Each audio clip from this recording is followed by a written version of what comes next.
এদিকে ছেলেটাকে দেখছিস তো?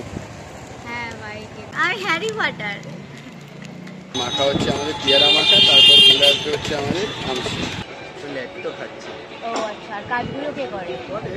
কাজ করে ল্যাদ বলে একটা ব্র্যান্ড কন্ট্যাক্ট করেছে, বুঝলি ল্যাদ সব সারা নেটের খবর কাজ। Hi guys, good morning. আজকে আমরা সকাল সকাল বেরিয়ে পড়েছি, কারণ ওর আজকে একটু পরে অফিস আছে। এই উইকটা একটু পরেই হবে অফিসটা। সকাল সকাল একটু বেরিয়েছি শুধুমাত্র চা খাবো বলে। ও আজকে অনেকদিন পরে আমরা স্টেশনে এসেছি সকালবেলা চা খেতে, কারণ ওই বাজারে চায়ের দোকানে চা খাওয়ার আমাদের ইচ্ছে ছিল না, তাই জন্য স্টেশনে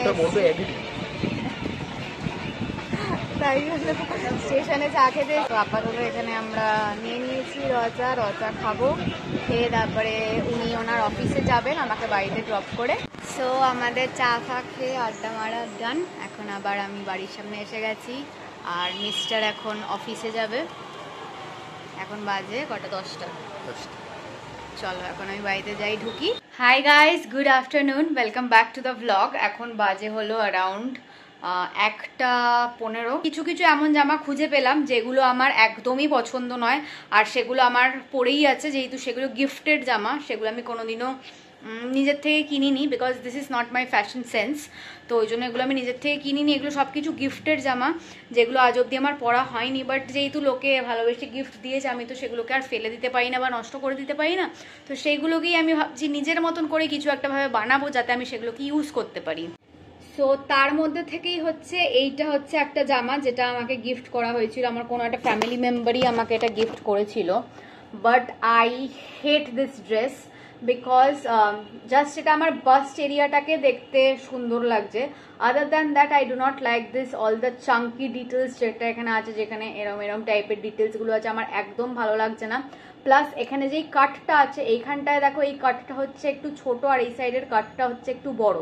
তো ওই জন্য এটা একদমই asymmetrical. Then again I have this dress which I completely hate. I do not like it at all.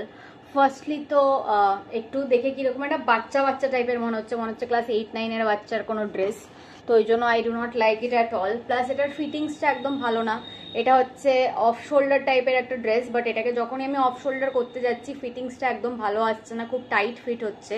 Plus এখানে একটা মানে কি বলবো, কোমরের এখানে একটা সিনচিং দেওয়া আছে, যেটার জন্য আমার বাস্ট এরিয়াটা খুবই খারাপ দেখতে লাগছে। সো আপাতত এই জামাটাকে আমি এতটা মতন বানিয়েছি। এখানে যেই পুঁতিগুলো ছিল সরিয়ে দিয়েছি, এখানে যে একটা চাঙ্কি একটা স্টার ঝুলছিল সেটাকে সরিয়ে দিয়েছি, আর এখান দিয়ে যেই একটা কাপড় ছিল যেখানে ওই কাটিংটা ছিল, যেটা অ্যাসিমেট্রিক্যাল ছিল, ভালো লাগছিল না, ওটাকে আমি কেটে ভালো করে সেলাই খুলে একদম কেটে এরকম করে রাউন্ড করে একটা কেটে একটা ডিপ নেক করেছি। আপাতত এইটুকুনি হয়েছে, এবার দেখা যাক বাকিটা কি করি, আপডেট করতে থাকবো। সো অনেকক্ষণ ধরে অনেক স্ট্রাগল করার পরে আপাতত এই রেজাল্ট অবধি আমি পৌঁছেছি। এখানে যেই কোমরে যেই চাঙ্কসগুলো লাগানো ছিল সেগুলো আমি সবকটা খুলে ফেলেছি। এখানে একটা ঝোলানো ছিল, সেটাকে কেটে দিয়েছি। অনেক কিছু করেছি। অ্যান্ড তারপর আমি ফাইনালি এই পার্ল ডিটেলসটা এরকম টাইপের একটা বানিয়েছি। এটা অ্যাকচুয়ালি ওয়েস্ট চেন ছিল একটা। ওয়েস্ট চেনটাকেই আমি কেটে কুটে মাঝখান দিয়ে হুক ফুক বের করে অনেক কিছু করে এটাকে আমি এরকম একটা চেস্ট ডিজাইনের মতন বানিয়েছি। বাট স্টিল আমার এটা সেরকম ভাবে পছন্দ হচ্ছে না। I am not satisfied with the result. আপাতত অনেকটা লেট হয়ে গেছে, আমি অনেকক্ষণ ধরে এই কাজটা করছি। এখন অলরেডি 3টে বেজে গেছে, তো আমি এখন একটু জলদি লাঞ্চটা করে নিই। চলে এসছি এখন নিতে। তো এখন আছি এখানে একটা ক্রেভিং পুরো করতে, কি পিয়ারা মাখা। তো এখানে চেয়েছিলাম মানে আমরা খেতে, তো আমরা মাখাটা পাওয়া যায়নি, আমরা শেষ হয়ে গেছে মনে হয়, তাই জন্য এখন আপাতত আমরা পিয়ারা মাখা নিচ্ছে, সঙ্গে আচার নিচ্ছি। আরে কিছু বলা যাচ্ছে না, মানে একটা দিনে ক্রেভিং করে আচার খাওয়া অনেকদিন খাইনি।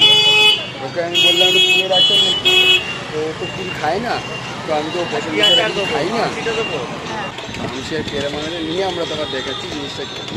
তো গাইস চলে এসছে আমাদের পেয়ারা মাখা, আর চলে এসছে আমাদের আমসি।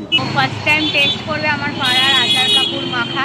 এবার ও খেয়ে বলুক কেমন লাগলো, সেই বুঝে তোমাদেরকে রিভিউ শেয়ার করা হবে। একদম। এটা কোথায়? বেলঘুরিয়া 17পল্লী মাঠের উল্টো দিকে। এই যে 17পল্লী মাঠ, তার উল্টো দিকে আচার কাকু। কেমন লাগছে? ছোটবেলার কথা মনে পড়ে যাচ্ছে? বড়বেলাও সারাক্ষণ খাই, কিন্তু ছোটবেলার থেকে আমি কন্টিনিউ এটাই খেয়ে গেছি।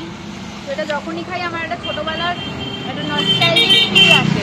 কোন ছোটবেলায় আচারটা আর খেয়েছিলাম, মানে ফিলই আলাদা লাগছে। মানে এসে গেছি আমরা স্মৃতির মোড়ে। এখন আমরা র চা সেবন করছি, কারণ আজকে লেবু চা খাওয়া যাবে না আচার ফাচার খেয়ে, তাই আজকে র চা খাচ্ছি। লেবু চা খেলে গল্প হয়ে যাবে। চলে এসছি আবার, এখন শেষ গন্তব্যে দাঁড়িয়ে। সঙ্গে অবভিয়াসলি একজনই থাকবে। ইনভাইট করেছি, কতটা একটু আসতে শোনা যেতে পারে। মার্চ মেলোনি কি করছি এখানে নামিয়ে ভেঙে যাচ্ছে মার্চ মেলোটা, কী অবস্থা। আজকে আপাতত এখানে সবাইকে বাড়ি চলে যাচ্ছে। হাই গাইস, আজকের মতন ব্লগটাকে এখানেই এন্ড করছি। যদি ভালো লেগে থাকে then please do like, comment, share and subscribe to our YouTube channel. And don't forget to follow us on Instagram. আবার খুব জলদি একটা নতুন ভিডিওর সাথে দেখা হবে। বাই।